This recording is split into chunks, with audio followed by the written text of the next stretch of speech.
Saudações a todos. Hoje aqui no programa Método Científico, nós vamos receber o colega médico, Dr. Fernando Chagas, já bem conhecido no estado da Paraíba, bastante atuante na época da pandemia e que tem um vínculo muito importante com o sertão do estado, haja visto que ele trabalha na cidade de Cajazeiras, trabalha também na cidade de João Pessoa, ou seja, praticamente ele tem uma atuação em todo o estado da Paraíba. O tema será infectologia, nós vamos falar sobre doenças infecto-parasitárias ou infecto-contagiosas, como algumas pessoas chamam, com foco na febre oropouche e na mpox, que são as doenças que estão na tona no momento. Vamos falar um pouco sobre dengue também, sobre imunização, sobre Covid, enfim, sobre doenças infecto-parasitárias. Doutor Fernando, obrigado por ter vindo, seu tempo, desprender seu tempo aqui com o nosso projeto.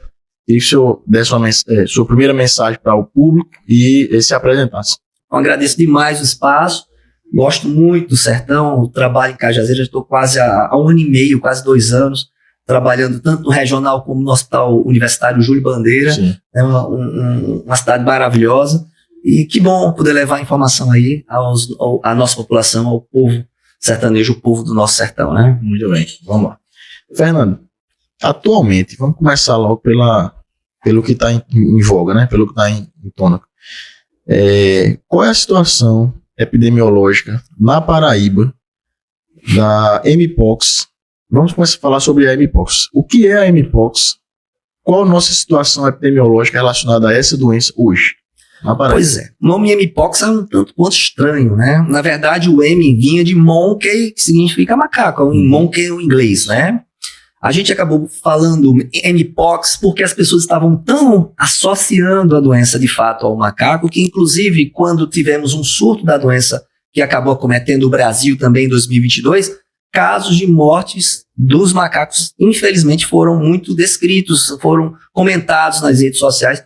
Por isso, claro, não aconteceu só no Brasil. Houve uma necessidade, inclusive a própria Organização Mundial de Saúde, de mudar isso aí. Porque o nome mpox foi o seguinte, é um vírus que causa uma doença no homem, que a gente sempre lembra das lesões da pele que essa doença causa, porque é uma doença que é muito parecida, os vírus são da mesma família, da antiga varíola, que acometeu toda a humanidade até o final da década de 70, e que a gente conseguiu acabar com ela através da vacinação, né? Era uma doença terrível, uma doença que causava muitas lesões de pele ao ponto das pessoas morrerem, olha que coisa terrível, morrerem de inanição. O que significa inanição? Sem conseguir se alimentar. Porque as lesões, inclusive, chegavam a cometer a boca da pessoa, a pessoa não conseguia nem sequer engolir, né?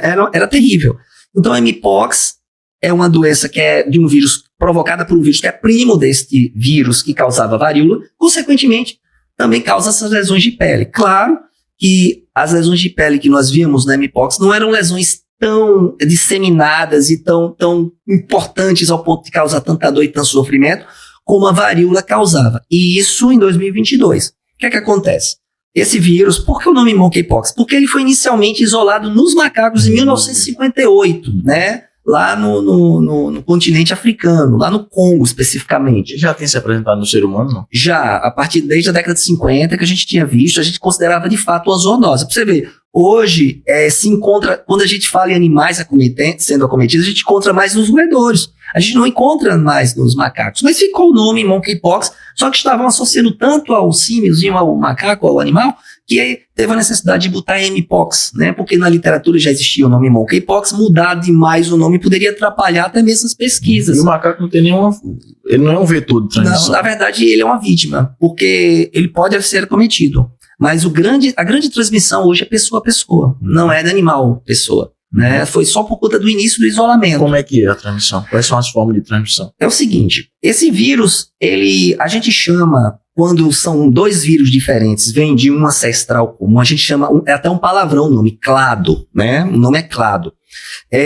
A gente considera clados, o monkeypox são clados da varíola, eles têm um ancestral comum da varíola. Só que quando houve essa mudança de vírus, formou-se 2 clados, o clado 1, que é o mpox que está hoje na África, e o clado 2, que é um tipo de muito mais leve, né? Ele causa mais lesões na região genital, por exemplo. O clado é como se fosse o braço familiar, né? Braço familiar. O tronco familiar, Isso. a ancestralidade do vírus. Esse clado 2, ele sofreu a mutação, em 2022 ele espalhou-se no mundo. Só para você ter uma ideia, a gente teve só no Brasil, só esse ano, mais de 700 casos. Na Paraíba, por exemplo, semana retrasada a gente teve um paciente com mpox no Clementino Fraga. Chegamos ano passado a internar, acho que 5 ou 6 pacientes no ano de 2023, né? Da mpox. Claro que ele não tem essa potencialidade de fazer como acontecia com a varíola, de colocar você em cima de uma cama de UTI. Não, isso não acontece, apesar de que tivemos casos de perda de vidas por mpox no Brasil, mas foram pouquíssimos, 2 ou 3 em 2 anos, mas situações extremamente peculiares, pessoas que tinham a imunidade muito prejudicada, e que qualquer outra doença teria essa potencialidade de causar a perda da vida também. Só que o que aconteceu? A clado 1, aquela que ficou na África e não se espalhou pelo mundo, ela sofreu uma mutação. Então surgiu o que a gente chama de clado 1B, e aí é que é o problema. Esse clado 1B, ele se tornou muito mais transmissível. Sim. Existe uma máxima na Infecto que é o seguinte, ao contrário do que as pessoas pensam, né? Há uma tendência de uma entidade, especialmente viral, de quando ela evolui para atingir mais pessoas, ela se tornar menos mortal, menos letal. Por quê? Porque se você mata o hospedeiro, você não é transmitido, você morre junto. É o princípio, é o princípio básico básico, é super básico da parasitologia, exatamente. Só que vez ou outra esse princípio é quebrado e nos assusta. Por exemplo, o que aconteceu agora com essa clado 1B da monkeypox, essa variante.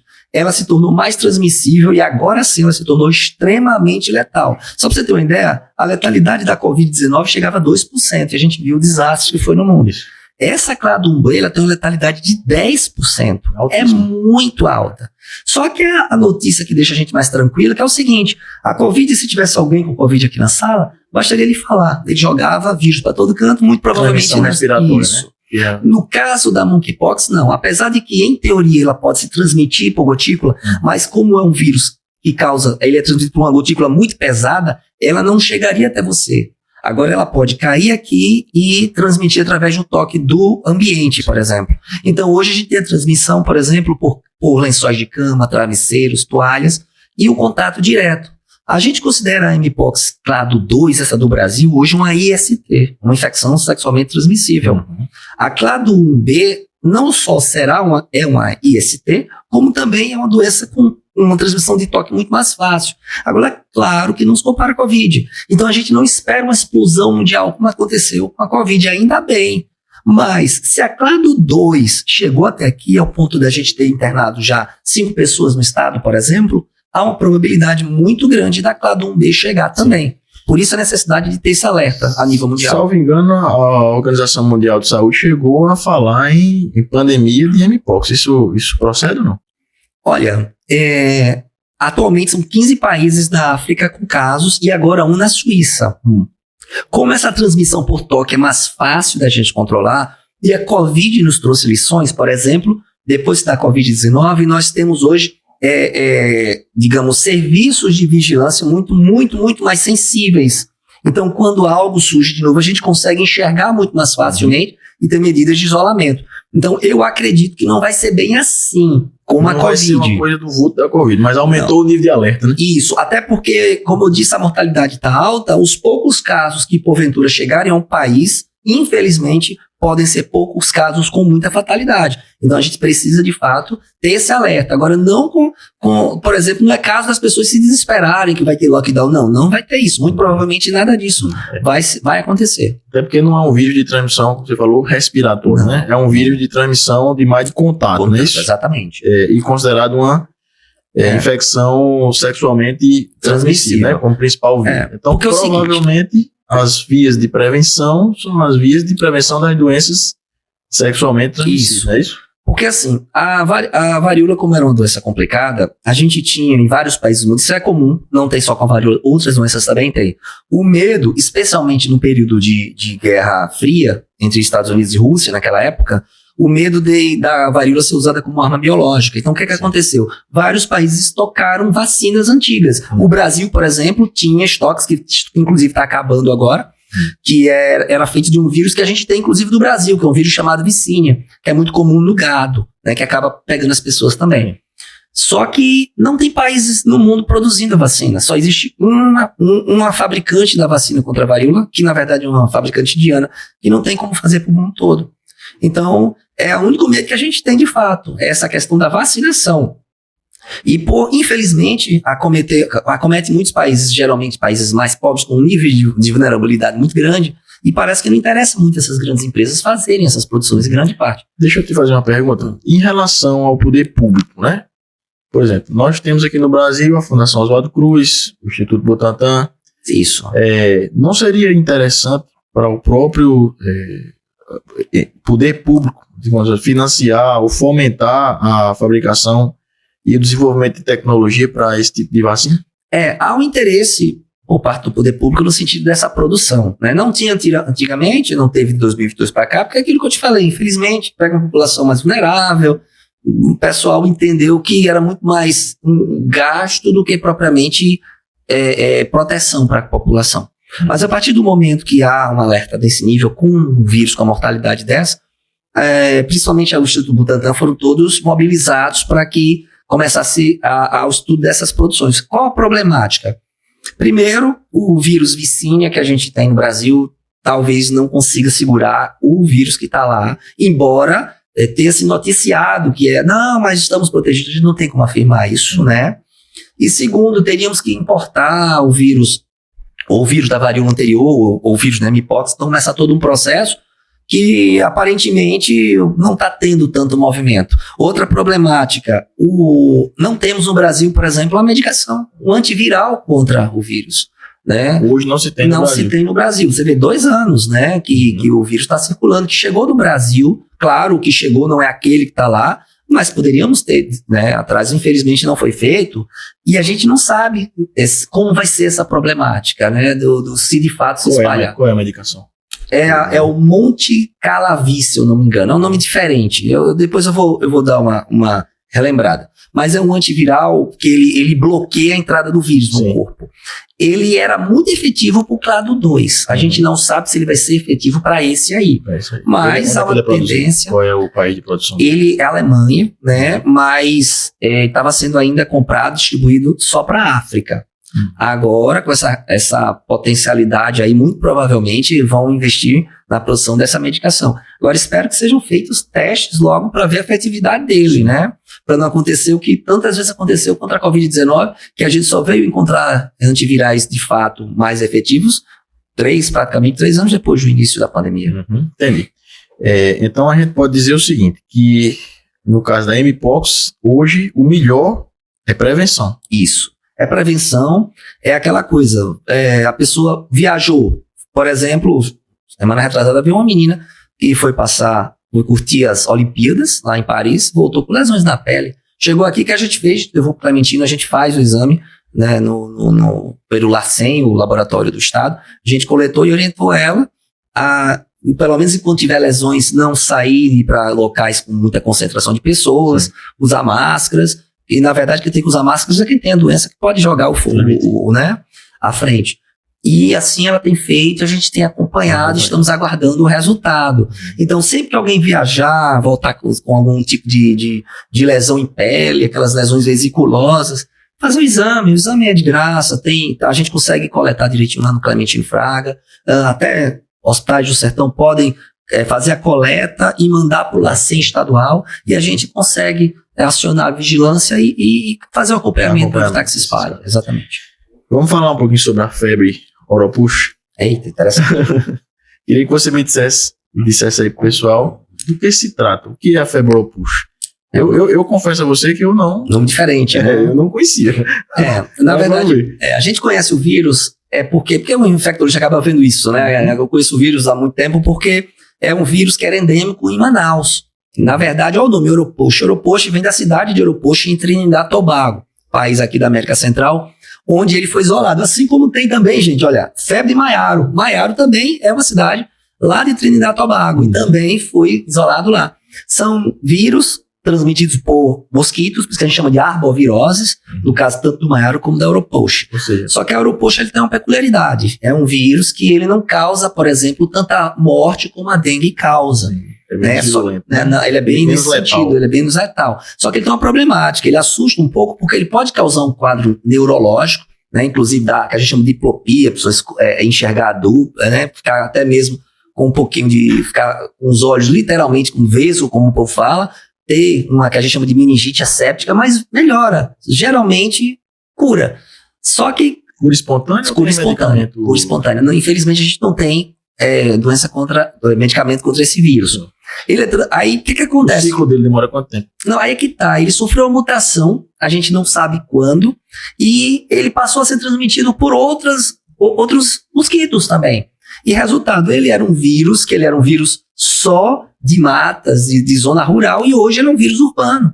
E a gente tá com uma explosão de casos desde o começo do ano para cá, né, ao ponto de a gente ter quase 10 mil casos no Brasil. É uma coisa impensável Quais isso. estão sendo as ações dos órgãos competentes? Pronto, o que é que acontece? Por conta dessa explosão de casos, a gente primeiro descobriu que ele pode ser transmitido até pela muriçoca comum, que assusta bastante isso, Sim. porque está na casa de todos nós. Isso.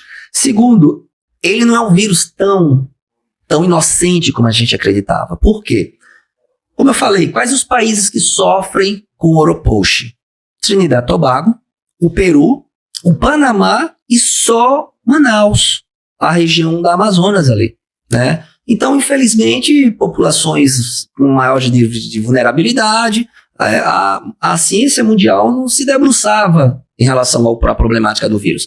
A partir do momento que ele se espalhou pelo país inteiro, é que a gente começou a descobrir as coisas. Aconteceu a mesma coisa com a Zika, lembra? Sim. Quando a Zika chegou, era muito inocente. O Qual Auropost foi? tem alguma capacidade de trazer dano para a gestante? Pronto, exatamente o que aconteceu com a Zika. A semana passada, nós tivemos a morte de uma criança, inclusive, já com a evolução, a gestação avançada, né?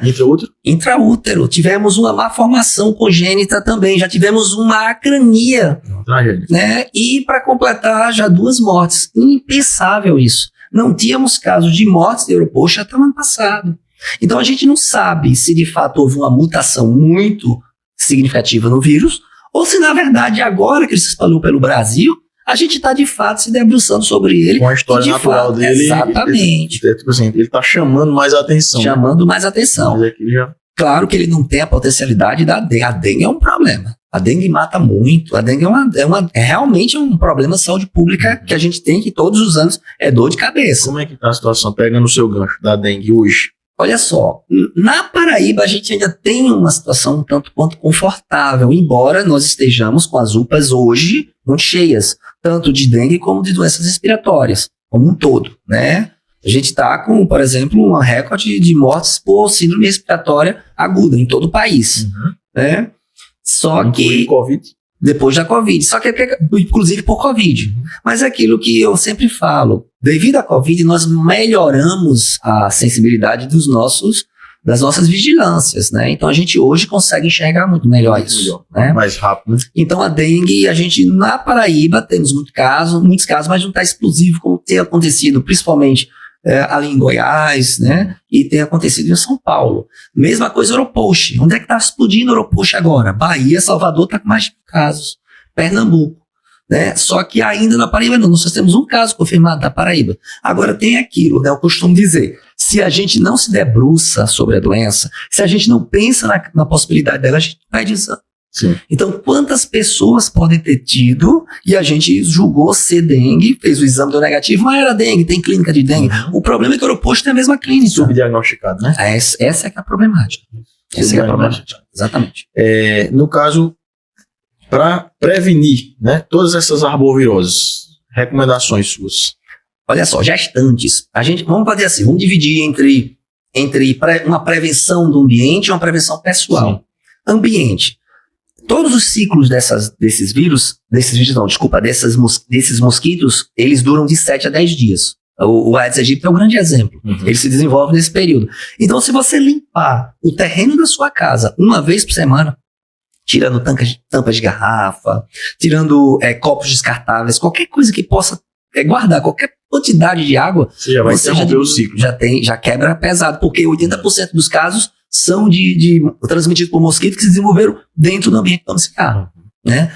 Outra, quem puder colocar telas em grades, telas nas janelas, melhor dizendo, nas portas, são tudo medidas que podem se fazer em casa. Agora, pessoal, aí eu queria voltar para as gestantes e para os idosos, né, fazerem uso de repelentes, especialmente, gente, olha, repelente que tem uma substância chamada icaridina, porque qualquer pessoa pode usar. Porque tem repelente que gestante não pode, tem repelente que crianças não pode, a icaridina não, qualquer pessoa pode utilizar. Você não precisa utilizar o dia todo, basta utilizar no final da tarde, que é quando esses mosquitos saem para se alimentar, e no começo da manhã, enquanto tiver gestantes. E idoso, infelizmente, enquanto tiver em ciclos, que são os ciclos de chuva, com muito mais mosquitos, né? Pra usar roupa mais composta, roupa mais composta. É difícil no período de calor da gente, mas quando tiver um pouquinho mais frio, você pode, né, utilizar roupas longas, evitar aí, de fato, mosquiteiro. Quem tem mosquiteiro em casa, Fernando, esse antigo mosquiteiro é incrível, como realmente protege. São as estratégias que a gente tem que, de fato, a gente precisa utilizar. Fernando, quais são os locais de referência na Paraíba para atendimento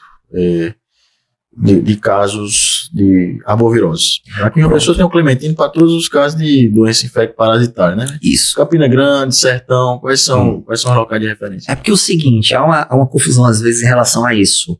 Todos os casos de doenças agudas, elas têm que entrar pelas portas de entrada do sistema. Quais são? As unidades de atenção básica, ou PSF, perto de casa mesmo. Sim.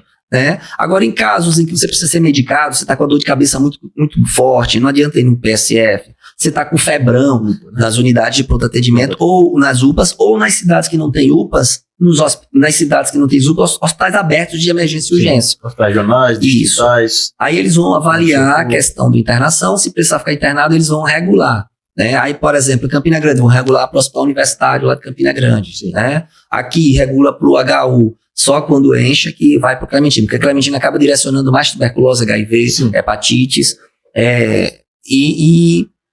Patos também, tem um hospital regional, o Geral de Patos Regional de Cajazeiras, recebe o HU de Cajazeiras também, né? O HU de Cajazeiras. E se a gente não conseguir, lá tem todo o suporte. Caso a gente tenha dificuldade, a gente transfere também. Pode vir tanto para o hospital de Campina Grande, o Universitário de Campina Grande, o Alcides Carneiro, como pode vir aqui para o Laureano Vanderlei também. A gente tem uma rede, até, eu diria, bem equilibrada, né, de atendimento no estado. A gente tem, os hospitais estaduais são 34 hospitais, né? Então, serviços de saúde. Então, tem uma rede que é interessante, a gente consegue resolver muita coisa, né? E tem os hospitais municipais também, que também dão suporte, e a rede da PSEC federal, né, que se espalhou pelo país todo. Sim. Como é que está a situação da dengue hoje? Aqui. Pronto, a dengue, a gente está com muito caso de arbovirose. Sempre que tem caso de dengue, a gente investiga também as outras arboviroses. Então, o que é que a gente tem feito? Sempre que alguém tiver casos, sintomas de dengue, a gente pede o exame de dengue, a gente pede o exame de chikungunya, a gente pede o exame de zika, dando negativo, a gente faz aeropush, independente do colega pedir. A prática tem sido essa. A gente tem tido muitos casos de dengue, especialmente nesse período agora, por conta das chuvas, né? Muitos casos de arbovirose, só que a gente não tem visto ainda bem casos de forma grave. Né? Só quando pega crianças muito pequenas, por exemplo, principalmente na Paraíba, parece que é impressionante, criança abaixo de 2 anos. É impressionante como evolui mortalidade. E para muitos idosos. Só que a gente também teve a campanha de vacinação contra a dengue agora, recente, né? Então, claro que infelizmente a cobertura vacinal não foi como a gente esperava, mas a gente já percebeu um reflexo nisso. Melhor. Já, porque a gente tem visto a queda na mortalidade, embora o número de casos tenha infelizmente permanecendo. Né, mas a mortalidade já caiu um bocado. Vou te fazer uma pergunta, tá? Por curiosidade. Por que a dengue é um problema tão recorrente, especificamente a dengue, por exemplo? Salvo engano, a febre amarela conseguiu-se um controle, né? Isso. A febre amarela. Isso. Mas a dengue é uma doença de mesma, digamos assim, de história parecida, né? Isso. Arbovirose, com vetor, mosquito. Hoje temos uma vacina. Por que a gente não consegue realmente resolver o problema da dengue de forma mais contundente? São vários fatores. O primeiro fator é a questão do vetor. Né? O Aedes aegypti, ele tem uma capacidade de adaptação à região urbana muito grande. Então, acaba sendo um mosquito de região urbana. Né? Outra coisa, aumentamos muito a questão porque assim, para você pegar a dengue, eu costumo dizer pro pessoal, gente, o mosquito não nasce com a doença, né, com o vírus. Para você pegar a dengue, alguém tem que chegar com dengue naquela região, ser picado naquela região e começar o processo. Aumentou muito a circulação de pessoas e a dengue ela tem outra característica, que é esse tempo de incubação. Você pode chegar a 14 dias. Então a pessoa pode ter pego dengue em São Paulo semana passada, chegar sem sintoma nenhum aqui e só abrir o quadro de dengue aqui uma semana depois.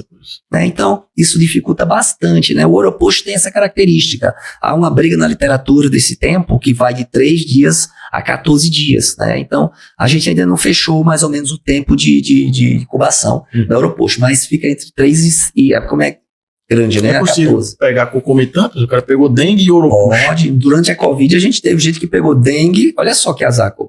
Pegou Covid, abriu o quadro de dengue. No final, a gente encontrou zika na parada também. É muito azar, não é não? Esse é azarado. Pois, o que é que acontece?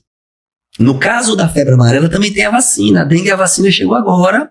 E é uma vacina que não tem para todo mundo, né? Você vê... Quais são os grupos prioritários? Até agora, só de crianças até 14 anos de idade. Né? A gente não está conseguindo aumentar isso aí. Então tem muito idoso precisando da vacina e a gente não está conseguindo. Não está conseguindo. Tem que Qual é o fator limitante? É mais produção capacidade de produção? Produção misturada até aquisição também. A produção e aquisição. Tem que ter uma pressãozinha por parte aí dos nossos gestores para atrás disso aí. Mas assim, existe alguma mais de um país produzindo, ou mais de uma farmacêutica? Quem produz a vacina contra a dengue? Agora é um laboratório japonês, a Takeda, né, que produz a vacina, que é um nome que é estranho, né? Kedenga. Uma vez eu dando uma entrevista, troquei o nome, falei Dekenga. Você imagina o mico. Né, a Takeda. Só que a Takeda é um laboratório muito grande, ele tem uma potencialidade muito grande. Agora, é claro, tá pro mundo todo, né? Pro mundo todo, né? Só que já faz 2 anos já. Só que os países que eu acredito que são mais acometidos são os países tropicais, exatamente. Né? Os países tropicais, 2 anos já pode pressionar isso aí, tentar buscar mais. Eu acredito que a partir de 2025, 2026, a gente tenha mais disponibilidade dessas vacinas. A gente não pode perder esse momento, não. Talvez seja o caso também, vou fazer como diz, vou deixar até a dica para os governantes, da gente incentivar um ambiente de produção nacional, né? O Parque Fabril Nacional de Desenvolvimento Tecnológico. O Instituto Butantan é incrível, o Instituto Fiocruz é incrível. Pode também estimular a produção da vacina contra a dengue, vacina contra o monkeypox, né? É uma boa. Até para a gente poder vender também. Isso. E vende. Porque para proteger nossa população e vender para outros países. Porque é o seguinte, as vacinas, viu, gente? Ao contrário do que muita gente pensa, as vacinas não são estratégias pessoais de proteção. Eu quero tomar, eu vou tomar, eu não quero, eu não vou tomar. Não. A vacina é uma estratégia coletiva. Exatamente. Para a gente ter bloqueio, a população precisa estar vacinada. Exatamente. Se uma pessoa se vacina, 2 não vai adiantar. Porque essa pessoa, ela pode até não morrer da doença porque ela está vacinada, mas ela passa à frente se ela pegar. Porque ela não vai deixar de pegar. Porque assim, ao contrário do que muita gente pensa, a vacina fulano é boa porque você tomou e não adoeceu, não. O que caracteriza você não adoeceu não sendo vacinado não é a vacina, é o vírus, se ele permite isso. Vou dar um exemplo para você, os vírus que causam hepatites. Sim. O vírus B, ele é o único vírus que causa hepatite feito de DNA. E ele é muito mais complexo do que os vírus feitos de RNA. Então, ele se permite ser bloqueado. Quando você toma a vacina do vírus B, você não pega hepatite B de jeito nenhum, não vai pegar. Por exemplo, o vírus C não permite vacina. A gente não consegue uma vacina para o vírus C. Né? A gente não consegue a vacina para, por exemplo, HIV. A gente toda vez começa a testar, não dá certo. Então depende muito disso, do vírus. Né? Tem vírus que tem como se fazer vacina contra ele, tem vírus que não tem. Você vê possibilidade de um dia conseguir alguma coisa para o HIV? Olha, eu acredito o seguinte, porque qual é o problema do HIV? O HIV joga o material genético dele dentro da gente.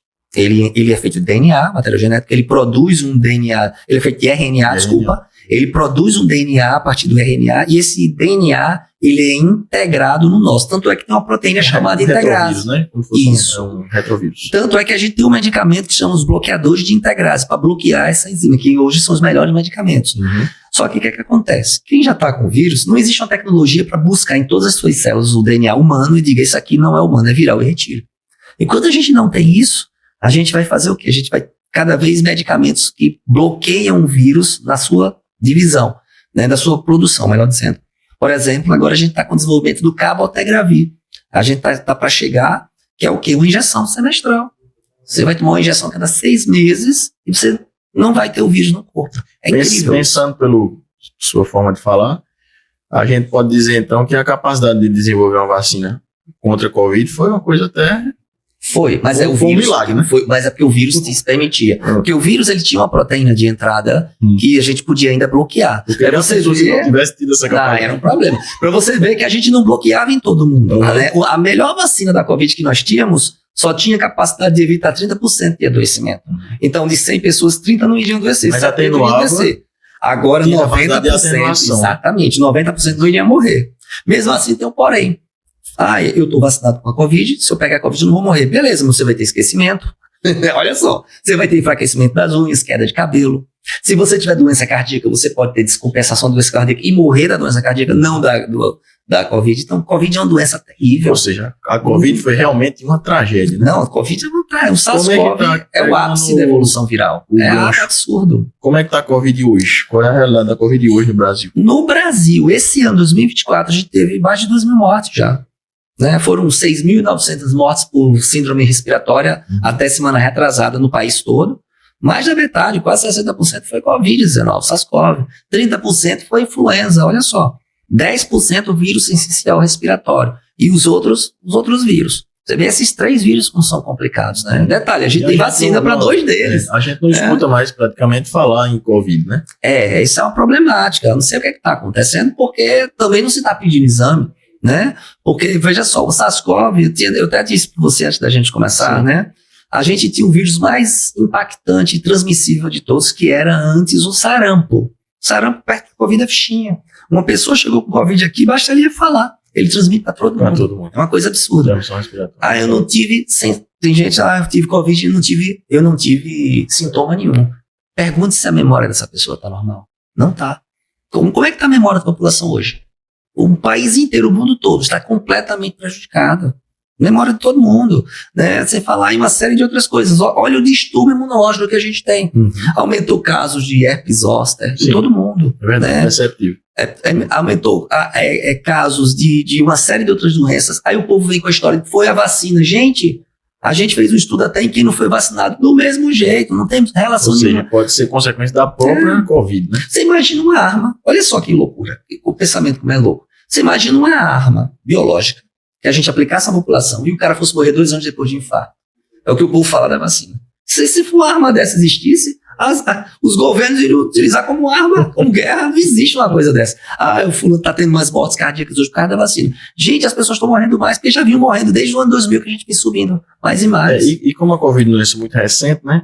Isso. Talvez a gente vá descobrir muita coisa ainda. Muita coisa. A Covid ela é uma doença absurda porque o vírus ele se liga a um receptor que tem no corpo da gente, que é o ECA. Lembra do que a gente usa os bloqueadores de ECA? Sim. Né? É um receptor que a gente tem em todos. Então muita coisa pode ser consequência do próprio vírus, da própria doença. Ele aumenta, tem uma síndrome trombótica aguda relacionada a ele. Tem síndrome inflamatória sistêmica. É uma doença terrível, Esse vírus, ele é o ápice da evolução. Ele, ao lado do HIV, que o HIV é o ápice. O HIV é absurdo. Né? O que é que você vê em termos de adaptação do vírus para o futuro? Como é que a espécie humana vai reagir a isso? Não, eu acredito, a gente vai ter ainda muita complicação por conta do aumento do nosso movimento, né? População crescendo bastante, a gente está se movimentando muito mais, e é uma tendência também dos vírus se adaptarem. Agora, é uma tendência de uma adaptação para maior transmissibilidade e menos mortalidade. Sim. Então, eu acredito que a gente vai adoecer bastante dos próximos anos. Por exemplo, a gente adoece em média 6 vezes por ano. Há uma tendência da gente adoecer até 10 vezes. A gente já está vendo isso na prática. Quantas pessoas dizem para você, doutor, eu só vivo gripado, só vivo tossindo, né? Infelizmente. Mas a boa notícia é que também está se matando menos, a gente está com tecnologia avançada demais. Agora tem toda uma questão por trás de interesse financeiro, por exemplo, as fórmulas de melhoria da imunidade, que na verdade não existe. Vou usar um remédio que melhora a imunidade. Não existe, né? A imunidade não se trata de algo que eu faço uma medicação que simplesmente é uma Você estando bem nutrido, né? Estando com a nutrição em dia. Evitando excessos, né? Não beber demais, não dormir demais ou de menos, tudo isso, né? Se o teu corpo funcionando bem, você vai estar com uma imunidade boa. Exatamente. Não é isso? Exatamente. Você acha que pode, só para a gente concluir, haver outra pandemia? Existe uma pressão epidemiológica? É possível que aconteça novamente? Sim, felizmente sim.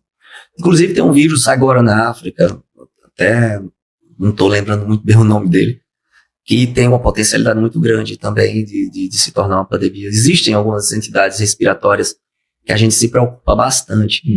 Não sei se como o SARS-CoV. O SARS-CoV, como eu te disse, é uma coisa que acontece. Você vê a última vez que a gente tivemos um desastre desse, foi no início do século passado. Você acha que o Covid pode ter sido um acidente de laboratório, alguma coisa nesse sentido? Olha, é difícil. É uma discussão até interessante da gente filosofar, porque um vírus com uma capacidade de transmissão é muito assim fora da média. Né, aconteceu, é muito fora da média. Eu me lembro que teve essa teoria com HIV, mas HIV da década de 70, né, a gente não tinha essa tecnologia. Hoje a gente tem essa tecnologia. Se nós tínhamos medo de uma guerra biológica usando a varíola, você imagina se não teríamos um vírus respiratório com a capacidade de... É muito estranho um vírus se ligar exatamente num receptor que temos em praticamente... facilita demais a entrada dele em toda parte do corpo. Ele ficar na mucosa, parece parte que ele de onde foi feito. é impressionante. E detalhe, ele fica ali exatamente os 7 dias, é o dia que a gente tem para fazer o exame. Só que quando ele vai embora, ele ainda fica inflamando você por mais 15 dias. E um processo inflamatório que pode te matar. É muito estranho. É uma discussão realmente até filosófica. A capacidade de mutação dele é absurda também. Eu nunca vi tanta variante. Né? O único que ganha dele é o HIV. Ainda bem que o HIV tem que ter sangue. Porque o HIV também. Alta capacidade de mutação. Você investe recursos fazendo uma vacina e perde porque já mudou. E perde rápido. Ou um antirretroviral, não é isso? Exatamente. Um antiviral. O Remdesivir mesmo é um medicamento que a gente tem no Brasil, mas só serve para evitar que a virula forma grave e olha lá. Esse é virulento. Esse é o terror mesmo. Meu amigo, eu queria lhe agradecer, viu, ter vindo aqui, prestigiado a gente. Se eu tiver esquecido de falar alguma coisa que você queira falar, gostaria que você colocasse alguma coisa que você acha relevante e também que você deixasse sua mensagem aí para a população, para os seus pacientes, para quem está nos assistindo. Eu que quero agradecer o espaço mais uma vez, né, a gente levar informação à população. Espero, gente, ter levado aí informação relevante, importante para todos vocês, que a gente possa se cuidar, né, lembrando que a gente tem que ter muito bom senso, né, na questão de saúde. As pessoas acabam às vezes sendo extremistas demais em relação a isso, né? Fulano faça isso que morre, fulano fala aquilo. Não é bem assim, né? Eu acho que cautela, cuidado e evitar excessos, até mesmo na nossa fala e na forma que a gente interpreta a saúde, também faz bem, tá? E o recado é esse, né? Vamos nos cuidar, tá? Ninguém vai deixar de sair, de curtir a vida, de trabalhar de forma alguma. Mas fazer com cuidado, né? Se você está com sintoma de uma doença respiratória, você com sintoma pode usar máscara para evitar passar à frente. Não é preciso que as pessoas ao redor utilizem, né? Se você eu tô com medo de uma vacina, procura conversar a respeito, pesquisar a respeito, pesquise em lugares com fontes seguras, você vai ver que a vacina é um instrumento de proteção, quem mata é a doença, não é a vacina. Não existe uma arma que vai te matar 3, 4 anos depois. A gente não, graças a Deus não temos isso. Tá? Então a gente precisa ter medo da vacina, a gente precisa ter medo da doença. Aliás, medo não, a gente precisa respeitar. Respeitar e saber encarar, né? Exatamente. Então, ter bom senso e procurar a informação correta. Eu que agradeço demais o espaço. E fiquem todos com Deus, gente. Tenham uma ótima semana. Valeu, meu amigo. Obrigado.